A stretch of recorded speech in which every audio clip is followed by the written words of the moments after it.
तो दोस्तों, इंटरनेट हमारे लिए सबसे महत्वपूर्ण चीज बन गई है।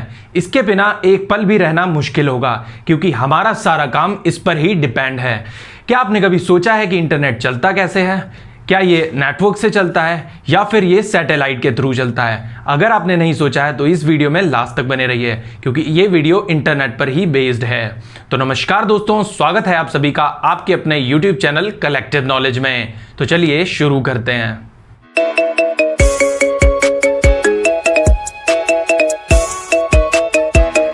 दोस्तों, इंटरनेट एक तरीके का इंटरकनेक्टेड नेटवर्क होता है जो सर्वर से यूजर को जोड़ता है, उन्हें कम्युनिकेट करवाता है। ये बहुत ही बड़ा नेटवर्क होता है। ये समुद्र के अंदर, इसमें काफी मोटी केबल्स बिछी होती हैं, फाइबर ऑप्टिक केबल्स समुद्र के अंदर से बिछी होती हैं, और ये एक कंट्री से दूसरी कंट्री तक बिछी होती हैं।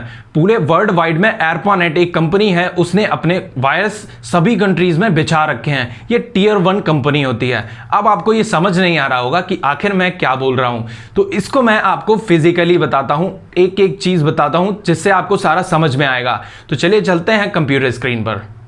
तो दोस्तों, ये टियर 1 टियर 2 कंपनीज में बटा होता है, और ये जो आप देख रहे हैं स्क्रीन पर, ये एक मैप है जो कि आपको cable map, submarine cable map जब आप ऑनलाइन डालेंगे तो ये खुलकर वेबसाइट आएगी। वेबसाइट पर जब आप अंदर जाएंगे तो आप ऐसा मैप देख सकते हैं। ये कंपनीज देखिए, ये टियर 1 कंपनी क्या करती है, सारे वर्ल्ड में इन्होंने अपने फाइबर ऑप्टिक केबल समुद्र के अंदर जहां जहां बिछा पाए, समुद्र जहां जहां है, इस कंट्री से दूसरी कंट्री में जाना है तो इन्होंने वहां पर बिछा दिया है। और फिर इन्होंने क्या किया, एक बार सारी कॉस्ट यहाँ पर लगा दी, सारा पैसा लगा दिया, उनमें डेटा प्रोवाइड करने लगे। अगर हम इंडिया की बात करें तो इंडिया में देखिए, ये इंडिया में ये है इंडिया, और इंडिया में यहाँ पर देखिए मुंबई में सबसे ज्यादा जो है केबल्स का हॉचपॉच है। पूरा लैंडिंग पॉइंट जो है ये मुंबई में बना हुआ है। दूसरा कोचीन में भी है और ये इधर भी आया हुआ है।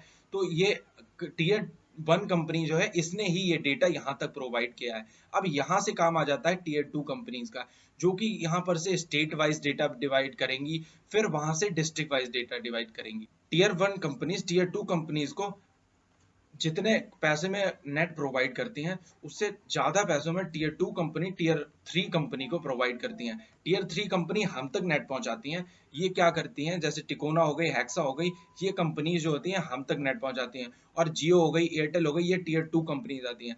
ARPANET हो गई, ये टियर 1 कंपनीज में आती है। ये जो सारे वायरस हैं, ये ARPANET के थ्रू, और भी सारी कंपनीज हैं जिन्होंने, ये सिर्फ एक कंपनी का काम नहीं, ये काफी कंपनीज हैं जिन्होंने ये हेल्प करी है, फिर जाकर ये डेटा, मतलब ये काम पॉसिबल हो पाया है। तो यही सारा है कि ये आप खोल सकते हैं, ये मैं नीचे लिंक दे दूंगा, ये आप वेबसाइट ये जाकर देख सकते हैं कहाँ पर कौन सी ये केबल्स आई हुई हैं और कैसे ये बिछी हुई हैं।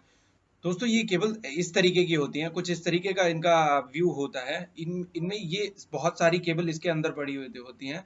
ये फाइबर ऑप्टिक केबल होती है, और ये समुद्र के अंदर बड़ी सी, ये काफी लंबी और मोटी होती है। इनमें ये एक वायर आपको दिख रहा है, ये एक वायर में 100 Gbps तक की स्पीड रहती है, और ये कई सारे वायर्स होते हैं। अब सोचिए, 100 Gbps जब वहां से चलती है तो हमारे पास कुछ kbps की स्पीड या कुछ mbps की स्पीड ही आ पाती है। तो क्योंकि ये काम बहुत बड़ा है और काफी जगह पर ये जाना होता है डेटा, इस वजह से ये डेटा डिवाइड होता रहता है। जब वहां से चलता है और आने तक ये काफी कम स्पीड रह जाता है, फिर भी हमें स्पीड अच्छी खासी मिल जाती है, जिससे हम सर्फिंग कर पाते हैं। इन केबल्स में डेटा पैकेट्स के रूप में ट्रांसफर किया जाता है। उसके एक पैकेट में लगभग 2000 से 3000 वर्ड्स आ सकते हैं। इन्हें सर्वर से यूजर और यूजर से सर्वर तक भेजने का काम TCP IP और अदर IP एड्रेसेस का होता है। ये IP एड्रेसेस एक तरीके का सिस्टम होते हैं जो कि नेटवर्क्स के थ्रू डेटा भेजने का काम करते हैं। ये डेटा पैकेट्स अपने डेस्टिनेशन तक नेटवर्क्स के थ्रू पहुंचते हैं। ये जब अपने डेस्टिनेशन तक पहुंचते हैं तब एक चेकिंग लगती है, जो कि देखती है कि डेटा जब सोर्स कंप्यूटर से चला था और यहां तक पहुंचा है तो पूरा है नहीं है। अगर नहीं होता है तो ये वापस अपने सोर्स कंप्यूटर को मैसेज भेजता है कि डेटा रीसेंड करिए, ताकि सारा डेटा एक जगह पहुंचे, क्योंकि सारा डेटा अलग अलग राउटर से होकर पहुंचता है। तो ये भी इसे चेक करना होता है लास्ट में आकर कि आखिर डेटा सारा पहुंचा है कि नहीं पहुंचा है। अगर नहीं पहुंचता है तो सोर्स कंप्यूटर से रीसेंड करता है। ये रूट काफ़ी लंबा होता है जिस वजह से डेटा कई राउटर से होकर गुजरता है। जब ये किसी राउटर से होकर गुजरता है तो वो स्पीड फास्ट करता है और ये वहाँ पर भी एक बारी चेक होता है कि डेटा आपने जो भेजा है वो सारा पहुँचा है वहाँ तक या नहीं पहुँचा है। दोस्तों, एक दूसरा ऑप्शन इंटरनेट भेजने का सैटेलाइट भी है जिसके थ्रू इंटरनेट भेजा जा सकता है। रूरल एरियाज में सैटेलाइट के थ्रू ही डेटा भेजा जाता है क्योंकि यहाँ पर ज़मीन में वायर डालना एक लंबी कॉस्ट आने का संभावना रहती है। इस वजह से सैटेलाइट के थ्रू वहां डेटा ट्रांसफर किया जाता है। सैटेलाइट के थ्रू हर जगह डेटा इसलिए ट्रांसफर नहीं किया जाता है क्योंकि एयर में काफ़ी नॉइज़ रहती है और नॉइज़ होने की वजह से आपके पास डेटा काफ़ी कम स्पीड आती है, डेटा की स्पीड अच्छी नहीं आती है। हालांकि टीवी जो लाइव स्ट्रीमिंग टीवीज़ होती हैं, डिश टीवीज़ होती हैं, इनके थ्रू काफ़ी डेटा अच्छा आता है लेकिन अपलोडिंग स्पीड काफ़ी लो रहती है लीज लाइन के मुकाबले। इसीलिए हम लोग डेटा लीज लाइन वाला ज़्यादा प्रेफर करती है कोई भी कंपनी, क्योंकि वहाँ पर स्पीड हमें काफ़ी हाई मिलती है। तो जिस वजह से हम ज़्यादातर लीज लाइन का ही यूज़ करते हैं। उम्मीद है दोस्तों आपको वीडियो हमारी पसंद आई होगी। अगर वीडियो पसंद आई हो तो लाइक करिए, ना पसंद आई हो तो डिसलाइक करिए और अगर आपका कोई सुझाव हो तो नीचे कमेंट में ज़रूर बताइए। ऐसे ही इंटरेस्टिंग टॉपिक्स पर जुड़े रहने के लिए हमारे चैनल कलेक्टिव नॉलेज को जरूर से सब्सक्राइब कर लें।